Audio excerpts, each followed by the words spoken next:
नमस्कार दोस्तों। 18 जुलाई को सावन का पहला प्रदोष व्रत है। आइए जानते हैं प्रदोष व्रत के महत्व और उससे जुड़ी मान्यताओं के बारे में। साथ ही व्रत की विधि और उद्यापन के बारे में भी जानेंगे। तो बने रहिए हमारे साथ इस वीडियो के लास्ट तक। प्रदोष व्रत में भगवान शिव की पूजा की जाती है। यह व्रत हिंदू धर्म के सबसे शुभ और महत्वपूर्ण व्रत में से एक है।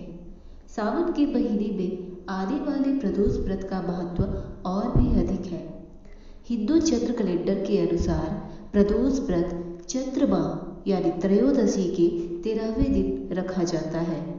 ऐसी मान्यता है कि प्रदोष के दिन भगवान शिव की पूजा करने से व्यक्ति के पाप धुल जाते हैं और उसे मोक्ष की प्राप्ति होती है। श्रावण मास का पहला प्रदोष व्रत शनिवार 18 जुलाई 2020 को पड़ रहा है। अब बात करेंगे प्रदोष व्रत की महिमा के बारे में। प्रदोष व्रत के बारे में एक पौराणिक तथ्य सामने आता है कि एक दिन जब चारों तरफ अधर्म की स्थिति होगी, अन्याय और अनाचार का अधिकार होगा, तो मनुष्य में स्वार्थ सबसे अधिक होगा। वह कृत्य करने के बजाय अधकचरा या पाप का काम ज्यादा करेगा। उस समय जो व्यक्ति त्रयोदशी का व्रत रखता है वह शिव की पूजा करेगा, उस पर शिव कृपा होगी। इस व्रत का पालन करने वाला व्यक्ति जन्म के चक्र से निकलकर मोक्ष के मार्ग पर अग्रसर होता है। उसे दुनिया का सबसे अच्छा फल मिलता है। अब हम बात करेंगे प्रदोष व्रत से जुड़ी मान्यता के बारे में।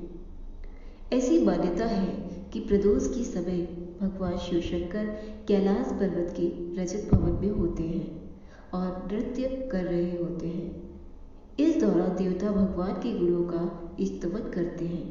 इस व्रत को करने वाले के सभी दोष समाप्त हो जाते हैं और मनुष्य का हर प्रकार से कल्याण होता है।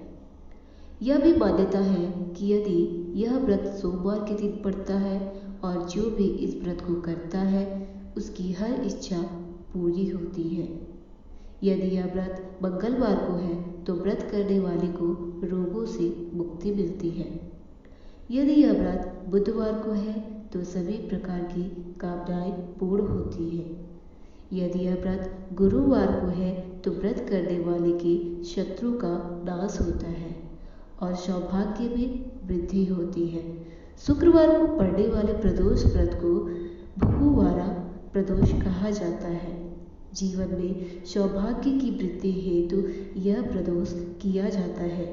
यदि यह व्रत शनिवार को पड़ रहा है तो पुत्र की प्राप्ति होती है और यदि यह व्रत रविवार को पड़ रहा है तो व्रत करने वाले सदा निरोग रहता है। अब हम बात करेंगे प्रदोष व्रत की विधि के बारे में। प्रदोष व्रत करने के लिए मनुष्य को त्रयोदशी के दिन प्रातः सूर्य उदय से पूर्व उठना चाहिए। नित्य कर्मों से निवृत्त होकर भगवान श्री भोलेनाथ का स्मरण करें। इस व्रत में आहार नहीं लिया जाता है। पूरे दिन उपवास रखने के बाद सूर्यास्त से 1 घंटा पहले स्नान आदि कर श्वेत वस्त्र धारण किए जाते हैं। पूजन स्थल को गंगा जल या स्वच्छ जल से शुद्ध कर लें। 5 रंगों का उपयोग करते हुए रंगोली बनाई जाती है। प्रदोष व्रत की आराधना करने के लिए कुशा के आसन का प्रयोग किया जाता है। इस प्रकार पूजन की तैयारियां करके उत्तर पूर्व दिशा की ओर मुख करके बैठे और भगवान शंकर का पूजन करना चाहिए। पूजन में भगवान शिव के मंत्र ओम नमः शिवाय का जाप करते हुए शिव को जल चढ़ाना चाहिए। इस व्रत में 2 समय भगवान शिव की पूजा की जाती है, एक बार सुबह और एक बार शाम को सूर्यास्त के बाद, यानी कि रात्रि के प्रथम पहर में शाम की इस पूजा का बहुत महत्व है, क्योंकि सूर्यास्त के पश्चात रात्रि के आने से पूर्व का समय प्रदोष काल कहलाता है। अब बात करेंगे प्रदोष व्रत के उद्यापन के बारे में। इस व्रत को 11 या फिर 26 त्रयोदशियों तक रखने के बाद व्रत का उद्यापन करना चाहिए। व्रत का उद्यापन त्रयोदशी तिथि पर ही करना चाहिए।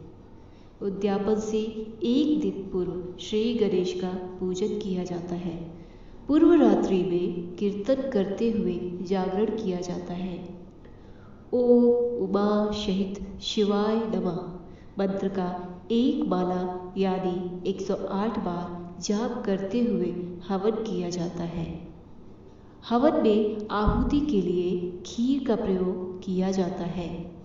हवन समाप्ति होने के बाद भगवान भोलेनाथ की आरती की जाती है और शांति का पाठ किया जाता है। अंत में 2 ब्राह्मणों को भोजन कराया जाता है और अपने सामर्थ्य अनुसार दान दक्षिणा देकर आशीर्वाद प्राप्त किया जाता है। तो दोस्तों, ये रही प्रदोष व्रत की महत्वता के बारे में। अगर आपको मेरा ये वीडियो पसंद आया हो तो आप इस वीडियो को लाइक और शेयर जरूर करें।